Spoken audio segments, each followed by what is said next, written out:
औज़ुबिल्लाहिमिनश्शैतानिर्रजीम बिस्मिल्लाहिर्रहमानिर्रहीम। व्यूअर्स, उम्मीद करता हूँ आप सब खैरियत से होंगे। हमारा जो आज का टॉपिक है तो 9th क्लास का जो फिफ्थ चैप्टर है एनर्जेटिक्स, उसका जो लास्ट टॉपिक है आज एरोबिक एंड एनारोबिक रेस्पिरेशन। ये बहुत अहम टॉपिक है बायोलॉजिकल के हवाले से, यानी कि बायोलॉजी के हवाले से भी, ये बायोलॉजी में भी पढ़ेंगे आप, ठीक है ना। और ये इसमें यानी रेस्पिरेशन कैसे होती है, एरोबिक रेस्पिरेशन कैसे होती है, एनारोबिक रेस्पिरेशन कैसे होती है, ठीक है। तो ये हमारी ज़िंदगी में बहुत अहम प्रोसेस है रेस्पिरेशन। रेस्पिरेशन ना हो तो लाइफ मुमकिन नहीं है, ठीक है ना। यानी कि रेस्पिरेशन से ही हमें एनर्जी मिलती है। रेस्पिरेशन एक ऐसा प्रोसेस है जिससे हमें एनर्जी मिलती है, ठीक है ना।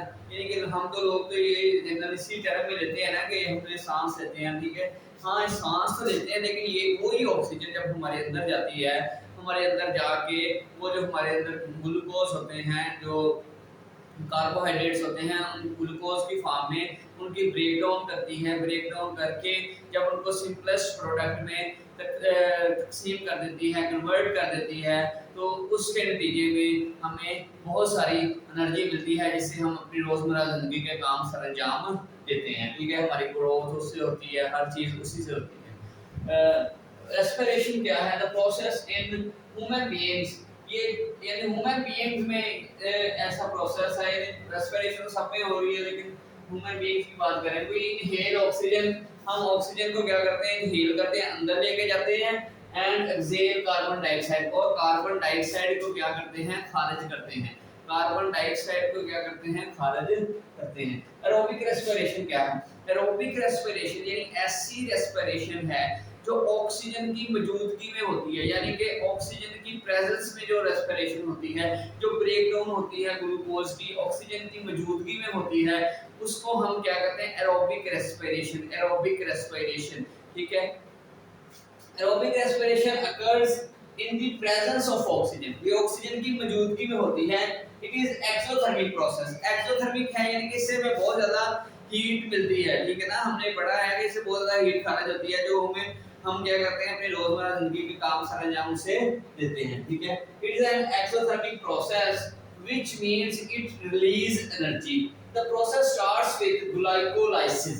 ग्लाइकोलाइसिस, लाइसिस दो लफ्ज से मिलकर बना हुआ है, glycolysis. Glyco mean glucose, lysis mean break down, यानी ग्लूकोज की जब ब्रेक डाउन करते हैं, हम तोड़ते हैं, ठीक है ना, in the presence of oxygen, हवा की मौजूदगी में, ठीक है। तो ये वो बात हो रही है कि the process starts with glycolysis. ये जो प्रोसेस है एरोबिक रेस्पिरेशन, ये ग्लाइकोलाइसिस से स्टार्ट होता है इन साइटोप्लाज्म, साइटोप्लाज्म के अंदर, where one mole molecule of glucose C6H12O6, ये ग्लूकोज का फार्मूला है C6H12O6, ठीक है ना। इसमें 6 कार्बन होते हैं, 12 हाइड्रोजन होते हैं और 6 ऑक्सीजन होते हैं, ठीक है। ग्लूकोज ब्रेक इनटू 2 मॉलिक्यूल, यानी कि ये 6 कार्बन वाला जो ग्लूकोज है, 6 कार्बन वाला ग्लूकोज है, ये टूट जाता है, ब्रेक हो जाता है इनमें छोटे मॉलिक्यूल में, यानी 3 कार्बन वाले मॉलिक्यूल में, 3 कार्बन वाले 2 मॉलिक्यूल्स बन जाते हैं, जिन्हें हम क्या कहते हैं, पाइरोवेट, ठीक है। तो यानी कि ये देखें C3H4O3, ये 2 मॉलिक्यूल बन जाते हैं, ठीक है। इनके ये एक मॉलिक्यूल टूटता है कार्बन 6 वाला, ठीक है। इसमें कार्बन की तादाद कितनी है, 6 है। जब ये टूटता है तो उसके नीचे में मॉलिक्यूल 2 बनते हैं, वो छोटे मॉलिक्यूल बनते हैं, ठीक है ना। यानी कि ये क्या हो रहा है, ये कार्बन 3 वाले में कन्वर्ट हो रहा है, यानी कि ये 2 मॉलिक्यूल बन जाएंगे कार्बन 3 वाले, जिनको हम क्या कहते हैं, पाइरोवेट, ठीक है। Then in presence of oxygen, pyruvate further broken down. जब ऑक्सीजन की मौजूदगी में क्या होता है, पाइरोडाउन जो होती है वो फर्दर ब्रेकन डाउन होती है, ठीक है। और उसके नतीजे में हमारे पास ये देखिए क्या बन रहा है, कार्बन डाइऑक्साइड बनती है, वाटर बनता है, एनर्जी बनती है। ये है जी हमारे पास, ठीक है। ये देखें, ये ग्लूकोज है। ग्लूकोज ये साइटोप्लाज्म के अंदर होता है। ग्लूकोज जब ये ब्रेक डाउन होती है इसकी, ये पाइरोवेट बन गया, यानी कि 2 मॉलिक्यूल बन जाते हैं इसके कार्बन 3 वाले के, पाइरोवेट वाले के, ठीक है। जब फिर इसको ऑक्सीजन की मौजूदगी में हम तोड़ते हैं तो कार्बन डाइऑक्साइड होती है, जिसको हम खारिज कर देते हैं, पानी बनता है और बहुत सारा एनर्जी एटीपी की सूरत में एडिनोसिन ट्राइफॉस्फेट जो एनर्जी पैकेट्स होते हैं जो हमारी बॉडी में पाए जाते हैं, ठीक है, उनकी सूरत में बहुत ज्यादा एनर्जी जो है वो बनती है, ठीक है। यानी कि फिर देखिए ग्लूकोज है, ग्लूकोज छूटेगा, ठीक है, इसमें पाइरोवेट में यानी 3 कार्बन वाले में, ये 6 कार्बन वाला है, ये टूट के 3 कार्बन वाले में यानी कि 2 बन जाएंगे ये, ठीक है। फिर जब हम इसको ऑक्सीजन की मौजूदगी में तोड़ेंगे तो ये क्या करेगा, कार्बन डाइऑक्साइड बन जाएगा, वाटर बन जाएगा और एनर्जी बन जाएगी, ठीक है। ये ग्लाइकोलाइसिस है। Glycolysis is the first step of respiration. ये रेस्पिरेशन का पहला स्टेप है, ठीक है। It happens in the cytoplasm, ये हमारे साइटोप्लाज्म में होता है, and does not need oxygen and one glucose molecule splits into 2 pyruvate molecule, यानी वन जो ग्लूकोज मॉलिक्यूल है वो स्प्लिट हो जाता है, टूट जाता है 2 पाइरोवेट मॉलिक्यूल में, यानी कि ये 2 पाइरोवेट मॉलिक्यूल बन जाते हैं, ठीक है। This step produce a small amount of energy, ठीक है, 2 एटीपी, ठीक है, इसमें स्मॉल अमाउंट ऑफ एनर्जी बनती है, ये जो बन रही है 2 एटीपी, ठीक है, 2 एटीपी बनते हैं। Importance of aerobic respiration. Aerobic respiration की मैंने आपको बताया कि ये हमारी जिंदगी का एक लाजमी जुज है, इसके बगैर जिंदगी नामुमकिन है, ठीक है। रेस्पिरेशन नहीं होगी अगर हम ऑक्सीजन को अंदर नहीं लेके जाएंगे, यानी हमारी बॉडी का कोई भी सेल ऐसा नहीं है जहां तक ऑक्सीजन ना जाती हो, जो भी सेल जहां ऑक्सीजन नहीं जाएगा वो डेड हो जाएगा। ये नाखून है, ठीक है, जब हम इसको तराशते हैं तो वो डेड हो जाता है, ठीक है, वहां पर ऑक्सीजन नहीं जा रही। ये बाल जो हैं, ठीक है, कभी हम जड़ से इसको काट सकते हैं, नहीं काट सकते, ठीक है ना, क्योंकि वहां पे ऑक्सीजन है, खून है, ब्लड है, वहां तक ऑक्सीजन पहुंच रही है। जहां जहां ब्लड जा रहा है, जिस्म के हर हिस्से तक ब्लड जा रहा है, वहां तक ऑक्सीजन जाती है। जिस्म के हर हिस्से को ऑक्सीजन चाहिए, यानी कि तो जो जिस हिस्से तक ऑक्सीजन नहीं जाएगी वो डेड हो जाएगा, ठीक है। तो ये produce large amount of energy, इससे हमें बहुत ज्यादा एनर्जी हासिल होती है, ठीक है, एरोबिक रेस्पिरेशन से, यानी कि 38 एटीपी पर ग्लूकोज, एक ग्लूकोज से हमें 38 एटीपी एडिनोसिन ट्राइफॉस्फेट, ये एटीपी क्या है, ये है एडिनोसिन ट्राइफॉस्फेट, एडिनोसिन ट्राइफॉस्फेट, ये एनर्जी पैकेट्स हैं, एनर्जी की छोटी छोटी थैलियां होती हैं हमारी बॉडी के अंदर, ठीक है ना, जो बनती हैं किसके नतीजे में बनती हैं, ग्लाइकोलाइसिस के नतीजे में बनती हैं, ठीक है ना। यानी कहता है अगर एक ग्लूकोज का मॉलिक्यूल टूटे, ठीक है, तो उसके नतीजे में हमारे पास 38 एडिनोसिन ट्राइफॉस्फेट बनती है, ठीक है। ये हेल्प करती है इन एक्टिविटीज लाइक वॉकिंग, हम चल रहे हैं, यानी एनर्जी चाहिए ना, हमें चलने के लिए भी एनर्जी चाहिए, थिंकिंग सोचने के लिए भी एनर्जी चाहिए, ग्रोथ जो हम बढ़ते हैं, ठीक है ना, इन सब के लिए एनर्जी चाहिए। तो ये सारी हमें रेस्पिरेशन से यानी ग्लाइकोलाइसिस से मिल रही है।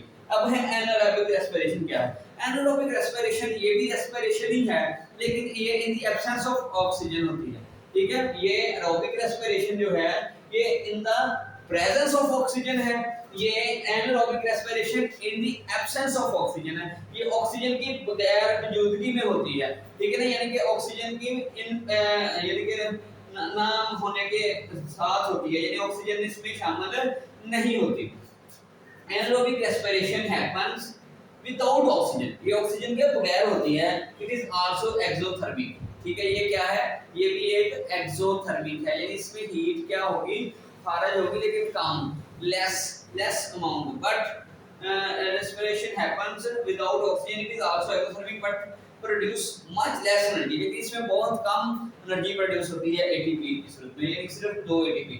इन ऑर्गेनिजम्स लाइक, कहता कुछ जानदार ऐसे हैं जैसे बैक्टीरिया हो गया, जीस्ट हो गया जो फंजाई की किस्म है, एंड एल्गी हो गए, ग्लूकोज ब्रेक इनटू पाइरोवेट, ठीक है। इसमें ग्लूकोज पाइरोवेट में तकसीम तो होता है, यानी 3 कार्बन वाले में तकसीम हो जाता है, and then into the absence of oxygen, और फिर ऑक्सीजन नहीं ना होती, ऑक्सीजन नहीं होती तो इट प्रोड्यूस, ठीक है, ये क्या करता है, ये इथाइल अल्कोहल यानी एथेनॉल को प्रोड्यूस करता है। यहाँ पे क्या हो रहा था, ये देखिए, यहाँ पे बन रहा है कार्बन डाइऑक्साइड, वाटर और एनर्जी। यहाँ पे क्या हो रहा है, कार्बन डाइऑक्साइड तो बन रहा है लेकिन वाटर नहीं बन रहा है। यहाँ पे क्या बन गया, इथाइल अल्कोहल यानी एथेनॉल बन जाता है और एनर्जी हमारे रिलीज होती है और मिलती है, ठीक है।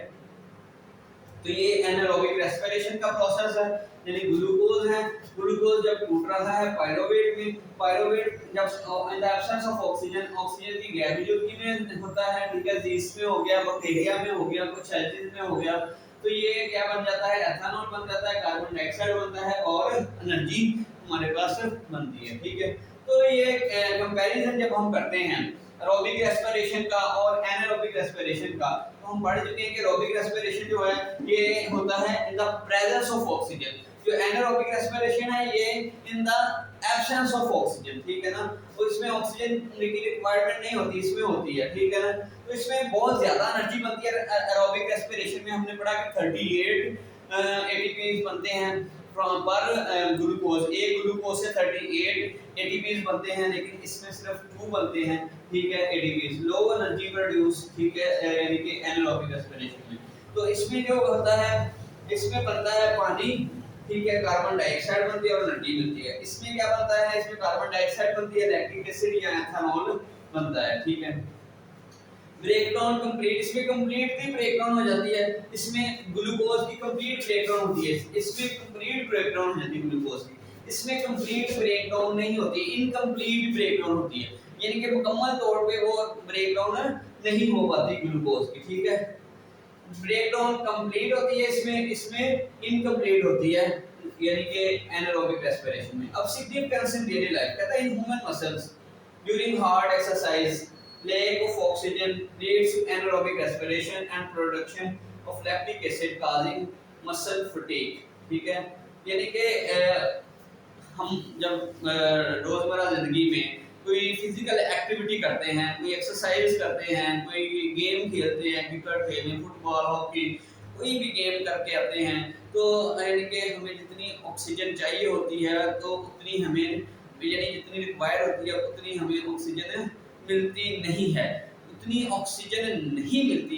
इस वजह से क्या होता है कि मुकम्मल जो ब्रेकडाउन है ग्लूकोज की वो नहीं हो पाती, यानी in the absence of oxygen होती है, तो हमारी बॉडी में वो जलन सी फील हो जाती है, मसल्स में जलन फील होनी शुरू हो जाती है, यानी कि लैक्टिक एसिड प्रोड्यूस हो जाता है। ठीक है, जिससे हमें फटीग वगैरह महसूस होती है। In breaking and brewing yeast uses anaerobic respiration to produce alcohol। ठीक है ना, ये अल्कोहल को प्रोड्यूस करने और carbon dioxide making bread rise. ठीक है ना, ये ब्रेड बनाने में हमें इस्तेमाल होती है। तो ये हमारा आज का टॉपिक था, एरोबिक रेस्पिरेशन, एनारोबिक रेस्पिरेशन। मैंने बताया रेस्पिरेशन क्या होती है, एरोबिक रेस्पिरेशन क्या होती है, ग्लाइकोलाइसिस कैसे में होती है, ठीक है, इसकी इंपॉर्टेंस क्या है, एनारोबिक रेस्पिरेशन क्या है, एरोबिक और एनारोबिक रेस्पिरेशन में फर्क क्या है, और ये अगर हम इंसानों में कैसे एनारोबिक रेस्पिरेशन होती है। ठीक है ना, तो इसकी कुछ इंपॉर्टेंस के बारे में आपको बताया। उम्मीद करता हूँ आपको इस टॉपिक की समझ आ गई होगी। मेरा जो YouTube चैनल है केमिस्ट्री विद अबूबकर, उसको आपने सब्सक्राइब करना है, वीडियोस को देखना है, लाइक करना है, शेयर करना है। इंशाल्लाह नेक्स्ट वीडियो में हाजिर होऊंगा। अस्सलाम वालेकुम, अल्लाह हाफिज़।